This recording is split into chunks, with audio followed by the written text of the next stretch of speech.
So much for coming. It's good to see some regular faces, some new faces, but regardless, appreciate you all making your way out tonight and hearing some interesting author talks on a topic I think we can all agree on that we love, dogs. So I'll do a quick bio on both our authors tonight, but generally it'll be about a 30-minute conversation between the two of them. We'll have a nice Q&A, and we have plenty of books to sign. We'll keep you guys up here or plenty of books to purchase, and then you guys can sign them afterwards. Yes, purchase is the big aspect of this. All right, great. So Bruce Cameron is the #1 New York Times and USA Today bestselling author of A Dog's Purpose, A Dog's Way Home, and A Dog's Journey. Two of those are now major motion pictures. He's also the author of The Dog. All three of them. I'm so sorry. The Dog Master, the Puppy Tale series for middle grade readers, The Dogs of Christmas, The Midnight Plan of The Repo Man, and others. And he currently lives in California. Thank you so much for being here tonight. And Cathryn Michon has an eclectic career as a filmmaker, actor, comic, nationally best-selling comic. You could have done the jokes. Yeah, I could have. Nationally best-selling author, animal advocate, and TV host. Directing and writing feature films is her life's joy, because she was the only woman screenwriter in America who had 2 feature films in world release in 2019, which were A Dog's Way Home and A Dog's Journey, which was a sequel to Dog's Purpose. Which are all told from a dog's point of view. She began to dream of writing a free verse narrative book she could give to friends who had lost a dog to encourage them to open their hearts to another as she had. And our VIP tonight, Tucker, is featured in Seth's illustration, who was adopted after she lost her only dog, Ellie, and Tucker is both her muse and best friend. So enjoy the conversation tonight and take it away. Thank you. And we'll happily accept cheese from any of you if you would like to. Tucker works for cheese. All of yeah, right. I mean, anything. We'll do anything for cheese. That's why he did all the modeling for this book. But I think what we'll do, if it's okay with you, we'll start with my 3 dogs, because my 3 dogs just published last Tuesday. And it is, I will say this, my husband, he didn't mention that we were married. We are married. I forgot. Yes. And we were actually both featured on the Zibby's Fall Winter Most Anticipated list. And I think we're the only 2 authors on the list who are sleeping together, but authors, you don't know. Yeah. I mean, they could all be sleeping together. We have no idea. I wouldn't trust him. So anyway, this book, hi. This book is told from the point of view of 3 dogs. And Bruce is really worldwide the master of dog POV fiction. No one else has been as successful or published as many books told from the point of view of a dog. And of course, it all started with A Dog's Purpose. But what I love about this book is that the 3 dogs are telling the story, and they have very different personalities. This dog is an Australian Shepherd and is very bossy. This is a Jack Russell Terrier and very, very smart. And this is a Golden Doodle who's just a big goof. And this dog pack becomes separated because their owner gets into a car accident and is in a coma. And so good-natured people foster out these dogs to a bunch of other people. And this one, the herding dog, decides that is not going to stand, and that somehow this pack must reform and they must go find their person. And I will say, plot spoiler, because in some of my husband's other books, the dogs die and come back and die and come back. In this book, no dog dies. Yay! It's about time. We have had a lot of dead dogs. So that's one of the best, most fun things about this book. And I will say also, it really has the best ending of any W. Bruce Cameron book ever. I will go ahead and say that. It is so satisfying and so heartwarming. So I guess what I'd like to do, if it's okay, is ask you why these 3 dogs, why 3 dogs? what made you decide to branch out in this way with your dog fiction? I would prefer if we just sat here and talked about how wonderful I am some more. Fair enough. Is that a take on My Three Sons? My Three Dogs? No, I don't think so. But thank you for that. Well, I wanted to say a few things. First, we have cheese, sparkling wine, and cookies. I want it all eaten, or you're not leaving. Okay. Second, we have several esteemed authors in the house. We have, do. Frank DeCaro, who's got a new book out, Disco. Disco, the most gorgeous gift book this Christmas is Disco. And Jim Carlucci. Jim Carlucci. Sorry, I'm tired. Who has written the most important and brilliant book on the Golden Girls. If you love that show, you must get that book. It is so great. And then we have Susan Walter, and your I'm tired. I just read your book, Running Cold. Yes. So Running Cold, a thriller that's just out and doing very well. So we have lots of, and there's probably other authors here. And Susan writes these deliciously female thrillers. I really appreciate that because the thriller genre is a bit dominated by men, I would say. And I think that I love the women in your books, all of them. And it's a delight to read. So before I do talk about myself, which being a guy, I can do all night. I wanted to talk about Cathryn Michon for a minute. So Cathryn Michon, here's some things about her you don't know. She's an opera singer. She majored in opera in college, which sounds like a waste of my dad's money. Yeah. That's and I was an English major, so we both our dads. May they rest in peace, but they're probably wandering around haunting us for it. But yeah. So opera singer, stand-up comic, author, screenwriter, which is a different skill, and then a singer of contemporary songs, so that she refuses to sing anything to me but Happy Birthday. She is an actor, a director, and a producer. I cannot hold a job. I have too many jobs. Yeah.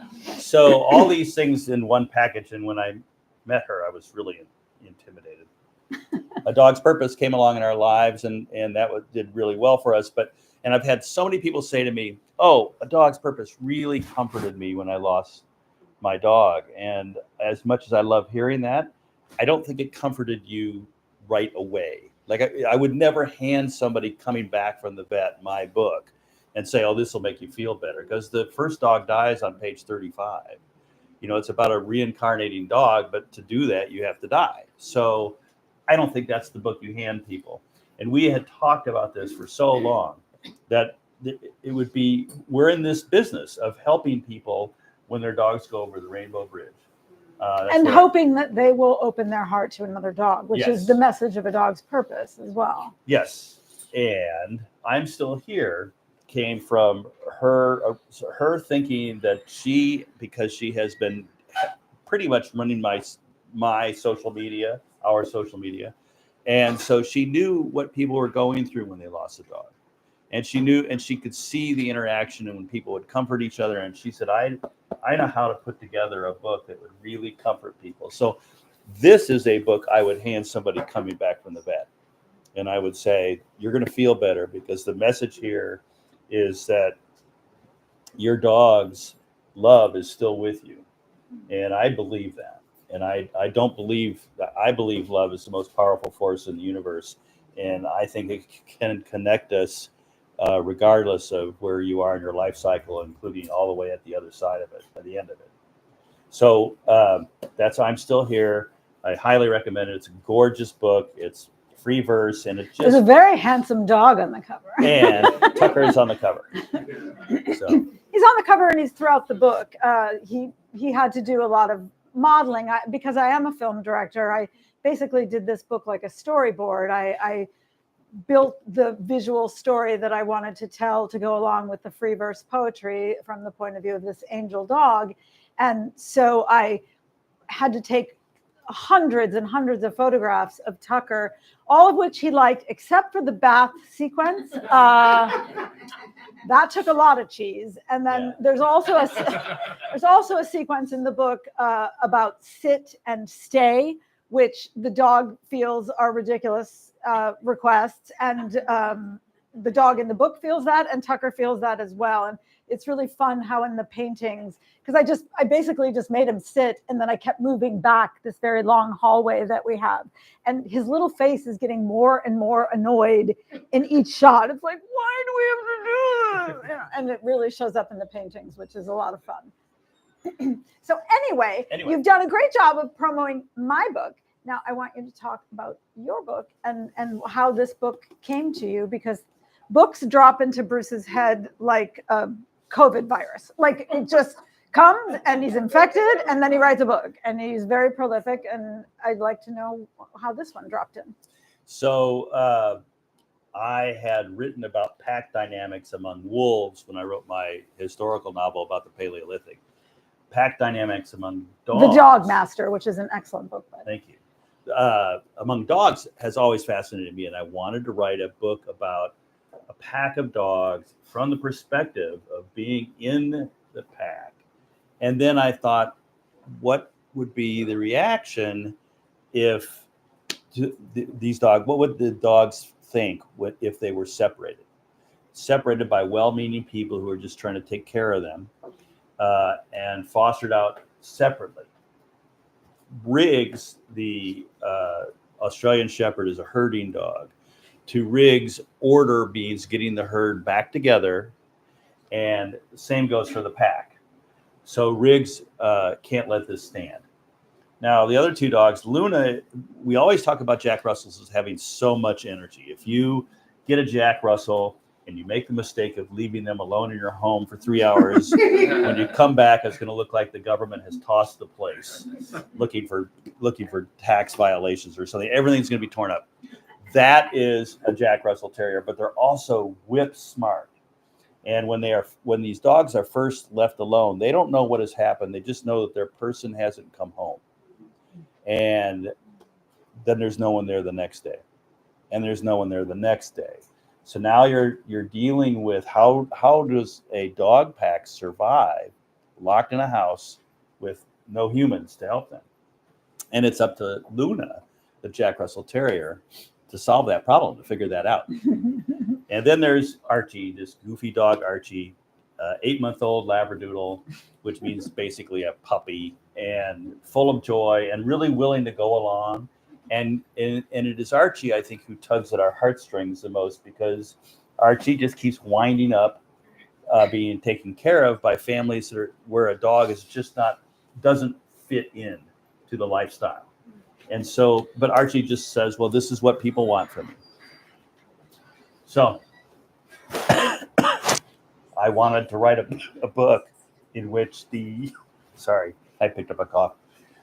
In which the dog breeds informed the characters, and that's my 3 dogs.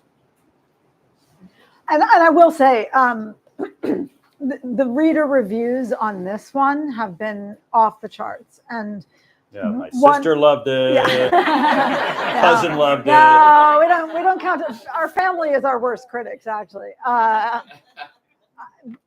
Some people are saying, and I agree, that it's really your finest dog point of view novel since A Dog's Purpose. I think that additional element of it being a pack is so much fun. Thank you. So now you're going to ask me a question? Yeah. Oh, yeah, okay. Yeah. So tell me why you decided to write this book, and what was the evolution of the artwork and the prose? How did this come together?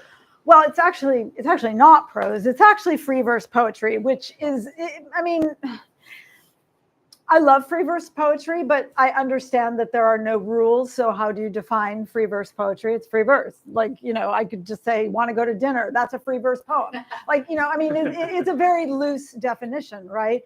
But in this particular context, what I wanted to do was have it be pure dialogue. So it is just the dog talking, telling you everything that the dog wants you to know. And the dog has some really important things to say and some very silly things to say. among the important things of what the dog wants you to know is that people always say, dogs don't live long enough. And for my taste, they don't. But the dog knows that dogs don't live as long as people. And the dog feels that that's a good thing, because that means that dogs go first. And we can show you it's no big deal. And when it's your time to cross the bridge, we will fetch you and we will take you home. And I think for me, I think it's important that we tell how this whole brand started, because the concept of a dog's purpose and the concept of a reincarnating dog who remembers all their lives and their people, and the fact that this is an eternal relationship and that we meet again. It's your fault. It is my fault. Yeah. It is my fault, but I think we have both come to believe that. But I think we should tell how that happened. Okay. From my perspective, can I tell from my point of view? Okay. So I had moved out to Los Angeles because I had a TV show called 8 Simple Rules for Dating My Teenage Daughter, which became 8 Simple Rules with John Ritter and Kaylee Cuoco. And so I'm out here to do that, to work on the TV show. And I met this blonde bombshell, and we started a date. And I just want to pause and say, you get to be a certain age, you shouldn't date anymore. It's just ridiculous. It's unseemly and awkward and no fun. I can't see any reason to do it. Nonetheless, we started to date, and then she says to me, "I want you to meet my parents." Like, we're gonna do that now. So okay, so we're driving from here to the Bay Area where her parents live. So we spend the first 6 hours on the 405, and we're driving, and she just turns to me out of the blue in the middle of this whole drive. She says, "I will never have another dog," because she had lost. I don't know why I said it. Yeah, just apropos of nothing. And so, which is actually your conversational style, by the way. It is, yeah. Fair enough. So I said, last night I dreamt I flied. Sorry, go ahead. Well, in my mind, I'm thinking, well, then I'm going to let you out at the next gas station. Yeah. So I'm not going to go through life with a woman who won't let me have a dog. Yeah. But I decided instead, when I'm trying to make a point, I'll tell a story, which used to vex my teachers a lot. But I just will tell a story, and I decided to try to convince you that the same love you had from your first dog, Ellie, was available to you in a new dog if you just opened your heart, and maybe that dog might even be Ellie come back to see you. And so the way to get there for me was a dog who reincarnates, remembers each life, and eventually learns lessons from that whole journey to be able to come back and save his original boy. Okay, but what's remarkable is that we're on this interminable car ride with a bad ending, which is meet the parents. And you started talking. You started telling this story, and it was like listening to an audiobook. And he talked for an hour and a half. And if you've seen the movie A Dog's Purpose, every single beat, the dogs, the police dog, all of it, everything was in that story talk for an hour and a half. And of course, at the end, I was in tears because I am a sentient, feeling human being, as anyone would be. And I said, you're going to write that as a book and it's going to be a classic. And then I'm a little worried that it was so perfect. I think you need to record it. He always had a recording thing. We didn't even have iPhones then. This is a long time ago. And so he told it again, and it was like his one-man show on Broadway. Like, he literally every beat, every single thing again. And now I've been crying for like 3 hours, and I'm like, I'm done with that now. I think you need to go write it. And you like the story so much you married me. Yes, I did. I did do that. Hold those good stories back. Yeah. So anyway, so that whole thing, that whole ethos of, and I really understood what he was telling me, and I really had not considered it before. I really didn't consider that my dog had an eternal soul as I do. I I was raised Christian, and I do believe that my soul is eternal, but I really hadn't extended that to my dog. And look, even the Pope has come around on this one. I mean, he basically said, yes, the dogs go to heaven. Don't worry about it. Oh, and he's going to be here later. Yeah, he's going to drop by. He better finish off the cheese. Into the brand. Yeah. No. So, and by the way, this gentleman over here who's wearing the Kansas City Chiefs hat is our friend Mark, and he is here to silently, although I'm not sure it will be silent, indicate to my husband how the Kansas City Chiefs are doing during this event. So if you see Mark all of a sudden, you'll know what's happening. Yeah. Okay. Just a little side entertainment to the event. Hopefully. So I think we could start entertaining questions from the floor if we have any. I would really like to do that. Yes. So I have heard, and I don't know if it's true, that dogs experience time differently than we do. Like they don't, like minutes can feel like hours or vice versa. And is that true?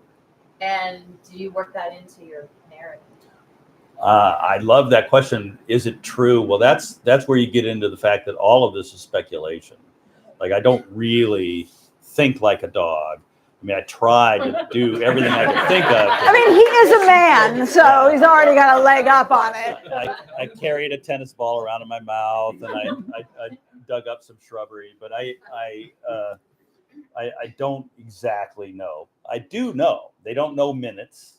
They know moments because they can sort of sense the passing of time, but they don't. They would never wait for an hour. They don't know what that means, and they never will.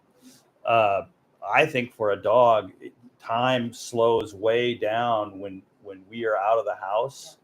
That is, they become anxious and they just want us to come back, and that seems interminable. And then if we take them for a car ride, it's not long enough. Very, very much like when we're children, I think. Very much. This dog does dinner time. Oh yes. Oh yeah. Yeah. Definitely. It's like, so I don't know how they do that. Like literally, like 7:30. It's like right, and then the fall back thing throws them. They don't like that at all. Yeah. But there was when you said that you're a man, not a dog. There was a movie like in the '60s with I think it was Wood about you train a man just like you train a dog. Oh, really? Yeah. So like if if he does something you want, you give him a treat. Yeah. I know that one. I'm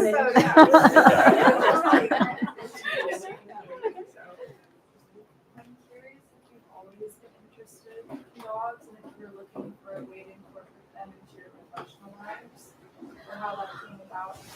Well, for me, I actually was a cat person growing up, and in fact, I had one cat who became diabetic. Her name was Candy. She was not diabetic when I named her that. Causality? I don't know, maybe. And I injected her with insulin twice a day and kept her alive for 8 years. So I was a devoted cat owner, and I did not become a dog owner until I was an adult, and I'd only had the one dog. Your story is very different, though. Oh, yeah. I grew up in a family with 3 dogs and 3 children, so we all knew who our replacement was. Yeah. And I just can't imagine a life without dogs. But I didn't know that I was going to be the dog book guy. I'd actually written. Sorry, I'm grooming you like a monkey again. Right. I'd actually written humor books. That's 8 Simple Rules was a humor book. I wrote a book. We were just talking about it. I wrote a book called How to Remodel a Man, which I fooled a whole bunch of women into buying because there's no way it doesn't work. Yeah. But they were just, oh my God, this is it. But then I wrote this one book that changed everything. And in the interim, while this genre was waiting to launch with A Dog's Purpose, I wrote another book called Emery's Gift, which has an animal in it. It's a grizzly bear. We love this book. There's a grizzly bear on the cover. It didn't sell as well as A Dog's Purpose. We found out later in America, more people have dogs as pets than grizzly bears, which might explain what happened.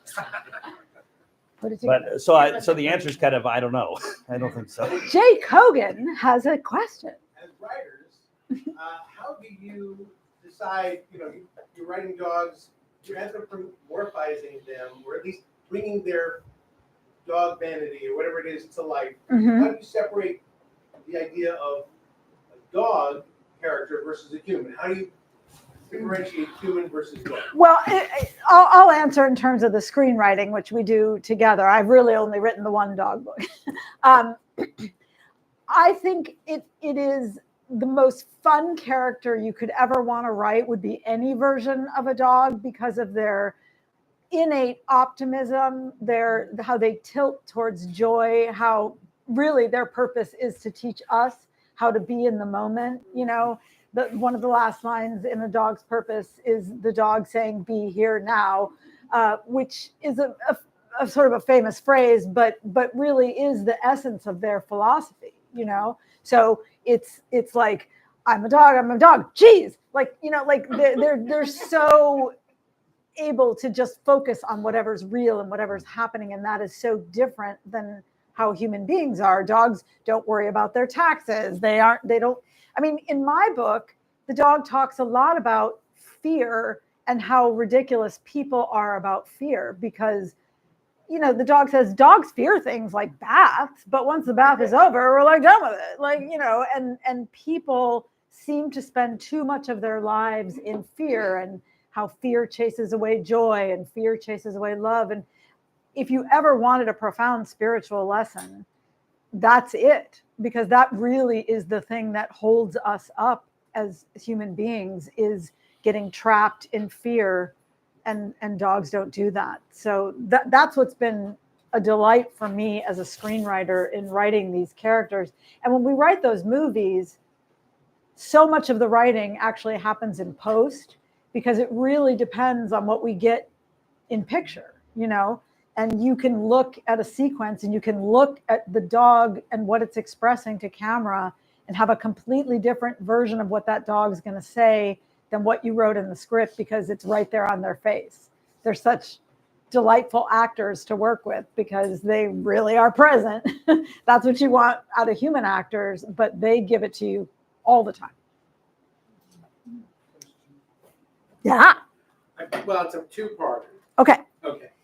In My Three Dogs, do the dogs handle deciding how they're in a house? They're in the house. Is there a doggy door, or do they figure out? There's no doggy door. Do they figure out where to go and all that stuff? They have to figure that out. Okay, that's my one question. And the other question is, how did the first meeting go in San Francisco? Oh, with the parents? Yeah. Oh, they loved him. They loved him. He's fantastic. I like your parents better than she did. Yeah. They liked him better than they liked me, I would say. Yeah. No, he did great. Yeah, all right. Was there an inspiration for you on point of view, animal point of view, that you took inspiration from? Like others? I just thought that I was just focused on this task of telling a story that would convince her to get another dog. Yeah. And so I zeroed in on that, and it was necessary to make that the narrator. Although I think I told it in third person in the car. Yeah, you did actually. Yeah. But it was still the dog's journey. It was still the dog experiencing all of these things, but it wasn't that narrative voice. And it took you a while when you first were drafting the novel. You really had to puzzle out that narrative voice, because it would be things like, oh yeah, a dog doesn't know what 5 minutes is, or it can't be, like a dog doesn't understand the word road or whatever. Yeah, I did make a lot of mistakes in the first book. I've gotten better. This is my 37th book, and about 28 of them have dogs' point of view. And the bear one kind of set the bear one is off. I love Emery's Gift. I'm really proud of it. It's got a lot of people love it. It's not the same at all. It's a parable. It's a Christian allegory, actually. Yeah, that was a time when I was given the opportunity to write whatever I wanted, because the publisher knew A Dog's Purpose was going to be a hit. because they were getting advance orders. So she called me and said, "What's your next book going to be?" And I said, "Well, I've got this idea." She says, "Great, I'll call your agent." And literally that, yeah. because they wanted to tie me down before I could ask for more money. Yeah. Yeah. What role does spirituality play in your writing process? Because like I was just sitting there, I was like, wow, like seeing like both. First of all, you found like each other, and then your purpose is like with all the dogs. And I'm like, what is your soul like coming here being so devoted? You know, like I think it's so beautiful. Thank you. I am really, I spent a lot of time contemplating that there's a spiritual side to me, and he weighs less, and he's kind of ripped, and he's really handsome. Well, I spend a lot of time pondering different worlds and different dimensions, and I mean, I'm just really drawn to that. Much of it is spiritual, much of it is maybe less so, maybe more fantasy. My biggest problem is I don't have enough time to write all the books I want to write. They're all here banging around. You're going to live to be 100. We need COVID to come back. COVID was great. Oh. I'm sorry, but if you're an author, COVID, you're forced to sit there and write every day. I wrote 7 books. Yes. If you're a film director, COVID is not so good. Yeah, but I'll answer that question as well because I love it. I think my spirituality has evolved, and Bruce was actually a big part of it. As I said, I really had not considered the idea that all creatures might have eternal souls. And I really have come to believe that I feel the presence of souls that I have loved. There's a thing in the book, the dog talks about things with wings, that things with wings might be carrying a message from someone who's over the rainbow bridge, that's a way that they can say hello. And my dad, who was a loud and noisy person, is a dragonfly that comes into my house all the time and hangs out over. I have beams like this in our bedroom, hangs out over my side of the bed and then bangs around the light fixtures and bangs around. It's the size of a Russian helicopter. Yeah, it's this giant dragonfly that just keeps coming to our house, and I know it's my dad, and I'm like, hi, I know, can you stop banging around? And he can't, because that was so his personality, was it not? Yeah. Oh yeah.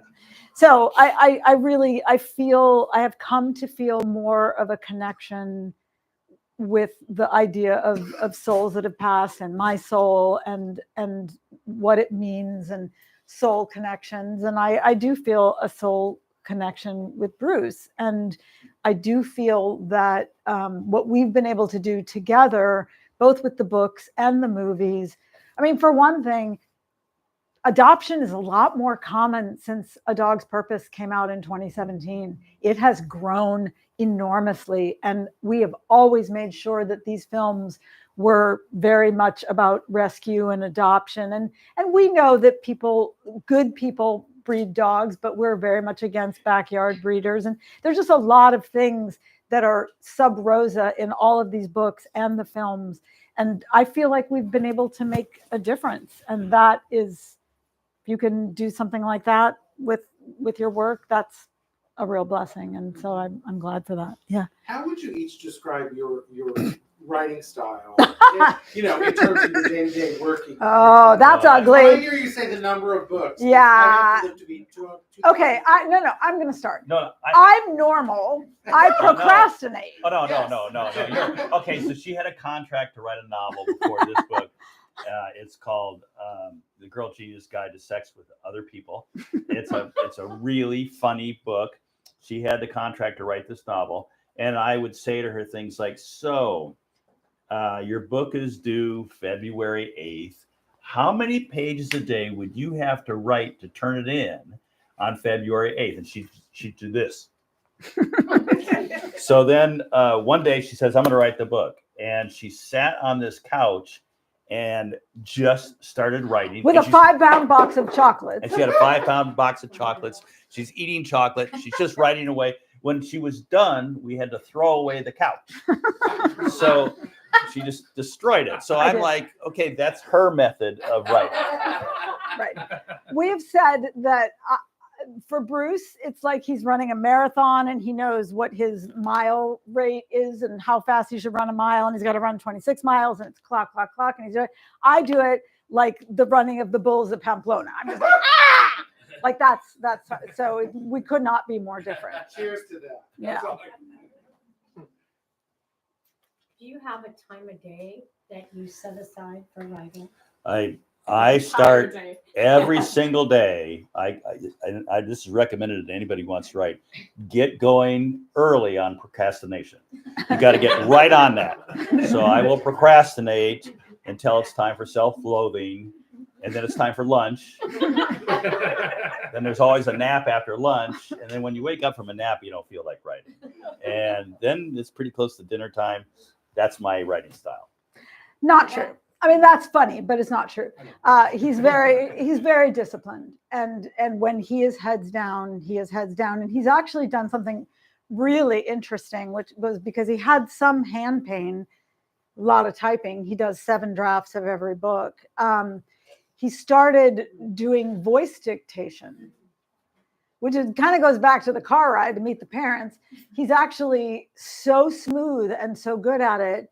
And he will sometimes ride the recumbent bike because it's also got to be a workout because he's an overachiever. And he will just be talking. And it's like somebody left Audible on. It's just like that smooth. It's really quite astonishing that he can do that. And I admire it. I don't think I could do it, but I really admire it. Well, you wrote this book and I admire that. And I never did understand what you were doing. You had index cards everywhere. Index card and pictures. And I would walk and you just stepped on chapter 3. And I'd be like, what? Yeah. So that's her method. Not as much. Although, now I've kind of moved on to chocolate chip cookies, which is a little.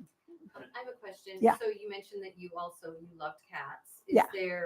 Could you potentially write a healing book for people who? Well, aren't you the ESP girl in the room? Yes. In fact, I'm working on a proposal that it will be I'm Still Here at Cats, Purpose Forever, because I feel like as a person who grew up with cats, I feel like I want to hear this story from a cat. I'm actually excited to hear it from the cat because the cat is obviously a superior being and has a lot of probably highfalutin things to say about people and dogs and everything else. So I think it's going to be a lot of fun. I have a cat book coming out. And he has a cat book coming April 1st. Okay. People have been asking me for years, when are you going to write a cat's purpose? And I say, as soon as I figure out what the purpose of a cat is. But anyway, so that's April 1st. Yeah. So you figured it out. Well, I made it up. And it's delightful, by the way. And I think we've given a little bit of short shrift to the cats. I feel like we're moving into cat territory a little bit. So the well-dressed gentleman in the back row. Yeah, what's the score, by the way? 10 to 7. 10-7 Chiefs? Okay. Oh, all right. You've spoken a lot before about how you don't think dogs have a capacity for measuring time. But I remember reading a book quite a while ago. It was by Alexander Horowitz called Inside of a Dog. Which it's a great book, by the way. Very complicated, but she lived in New York and had a dog that if she was gone a certain amount of time, it would tear up the apartment. So she started to train the dog by giving it treats. So if she was gone an hour, she'd give him 1 treat. And longer, she'd give him more treats. And the more treats she gave the dog, the sadder the dog would look. Because he could then associate the dog. Aww. So I tried that with Ricky. Yeah. And I had Shar-Pei that's... But the problem was he doesn't like treats and he doesn't care when I eat. Well, I know Ricky well, and that's a Shar-Pei personality for sure. Yeah. 1 hour or 5 minutes is 1 hour, and 1 hour is a week to a dog, or what's your? Well, I just think that they measure it according to, like, are they having fun? Yeah. or are they waiting for you to come home? Those, I think that changes their perspective of time. Whereas we're, we have a measurement, but otherwise I think we're kind of the same. I mean, I really think if you don't have a watch on and you're having a lot of fun, all of a sudden someone will say, well, it's 6 o'clock, and you're like, really? Wow. We've gotten in trouble for that. Yeah. And Okay. Yeah. we don't have to go in there at all. Well, years ago, I saw a documentary about a dog in Australia where they had a camera inside, and every day at like 5 o'clock, which was the time the guy usually came home from work, the dog would be sleeping and carrying on like that. And then at like 5 to 5, he'd jump up and go look in the window and be sitting there waiting for the guy to come home. Yeah. So they must have. I have a different theory on that one, because we have had, so Tucker travels a lot and he's been on film sets with us, and we will get minders in a city. I'll pull up Rover and be like, oh, we're going to have someone come stay at the hotel room with the dog. And every single one of them has said, I'll text, oh, we're on our way back, or we're just getting out of the Uber or whatever. And every single one of them has said, all of a sudden, he knows you're coming. And I think it has to do more with their incredible sense of smell, or maybe even a sort of psychic thing that they have. Yeah, and I have the psychic story of, which is that when we first got Tucker, and we decided we crate trained him, and now it's like, how will Tucker be in a crate if we go out to dinner? So we actually put up the phone on FaceTime so that we could watch Tucker while we're, So we took the iPad and it's like on the table. Yeah, and Tucker was just, we're those dog parents. Tucker was just sleeping and everything, and then we got up and we're walking back, and as we approached our building, all of a sudden Tucker got up, shook, and wagged his tail. He knew we were coming. He knew we were coming. How? I don't know. I can't explain it. I mean, it's something magical about them. Yeah. Have you read the book that's titled exactly that? Dogs whose owners know they're coming home. Is that a book? There is a book. Oh, wow. Oh, I got to look at it. Yeah, that's. I just looked at it many years ago. About the spiritual connection that you can communicate. It describes the process of spiritual communication. Oh, I got to get that. That sounds great. Thank you. Wearing green right there. Yeah, I kind of on this vein, I'm kind of curious if you've gotten any feedback from animal scientists on your book, because you're trying to understand dogs' behavior in a more spiritual sense. Well, like they might be looking at it in a more biological sense, but I wonder if there's any overlap or any I disagreement. love this, and now I get to brag on my husband. So Temple Grandin, who is one of the most famous animal behaviorists in the world, was actually an early reader of A Dog's Purpose. She loved it. She gave a rave review of it. And she really felt, from her perspective as an animal behaviorist, that Bruce really got what she feels the mindset of a dog is, the way they process feelings, their attachments, all of that. I don't know if she's an atheist, but I know that she's a scientist first, and felt like Bruce really nailed it. And then literally last year, she was interviewed in the New York Times for like some 10-year anniversary of one of her famous books. And they asked her what were the books she remembered, or what were her favorite books of all time. And one of them was A Dog's Purpose. So I was very moved by that. And you had gotten all this praise from her, and you never met her. And then you were both speaking at some event. Right. And you finally got to meet each other. And that was so beautiful. And she loves your book. Yeah. Yeah, we are proud cat parents with dog parent potential. Yeah. Our cats are a Maine Coon named Shucky Green. Oh. And Jimmy Hammers is Tuxedo. But we don't have a dog, and I would like your help convincing my husband to get a dog. So Get a dog. She wants a dog. What are you, crazy? I will say you might want to go through all the trouble of getting a puppy, because I think that might work better with your cats. Because cats and puppies do a better job of adapting to each other than if you got a grown-up dog, which means. And it's really fun to see a cat's expression when the puppy jumps on it and tries to play. It's just fun to torture the cats that way. Tell us like the top three, you said the top three things that you know were wonderful about having a dog that maybe cat lovers are missing out on. Coming home. Oh yeah. You will. Have you ever wanted to be a rock star? Have you ever wanted to be like Mick Jagger or something and have that experience of like true fandom? Then that's why you have a dog. I mean, Bruce just came home today after he's been gone for 6 weeks. And the wagging of Tucker's tail and the crawling up and like you're not, I mean, I know your husband loves you, but you're just not going to get that from your husband. You really need a dog for that. I think unconditional love. Unconditional love. So that's a phrase that gets used all the time when I speak to elementary schools.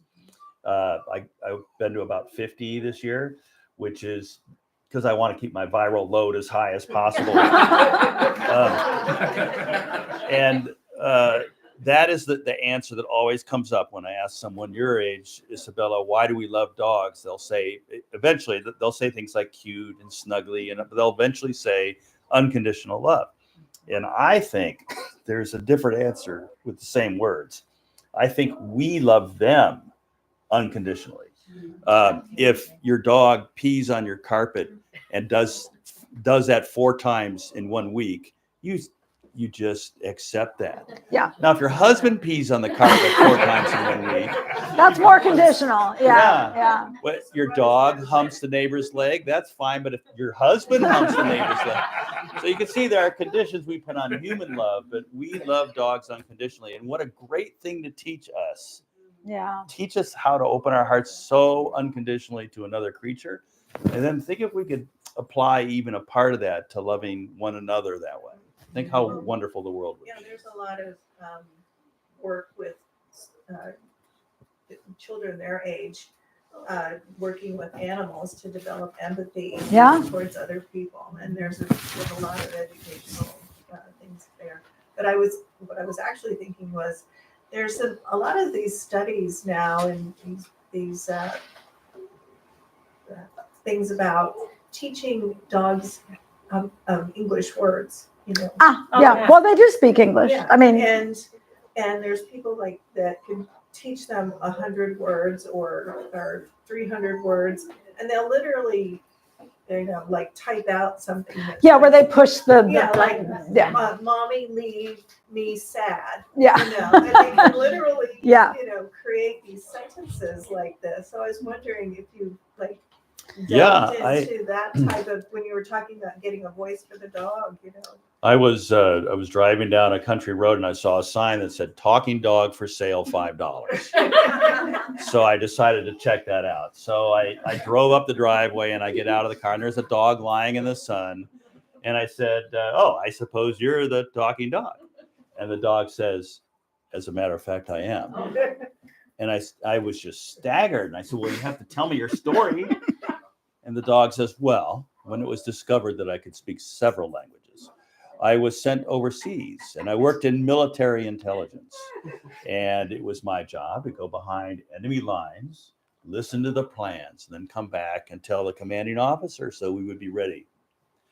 But somebody blew my cover and I had to be airlifted out of there. I still wanted to serve my country. So I went to work for the Coast Guard. I would slip over the railing at night and swim far out and lift my magnificent nose and sniff for contraband. And if I found it, I'd come back and tell the Coast Guard captain, and they'd come roaring up with the spotlights on and arrest the smugglers.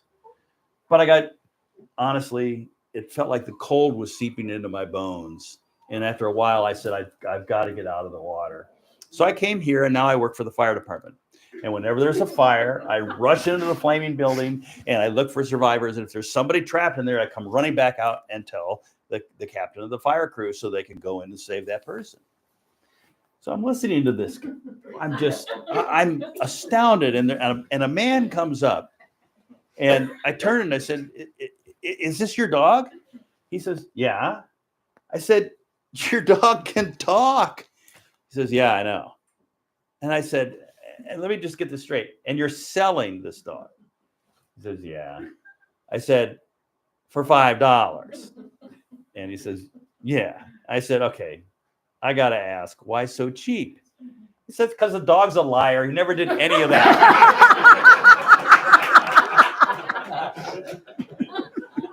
And that's what's known as a shaggy dog story. It is.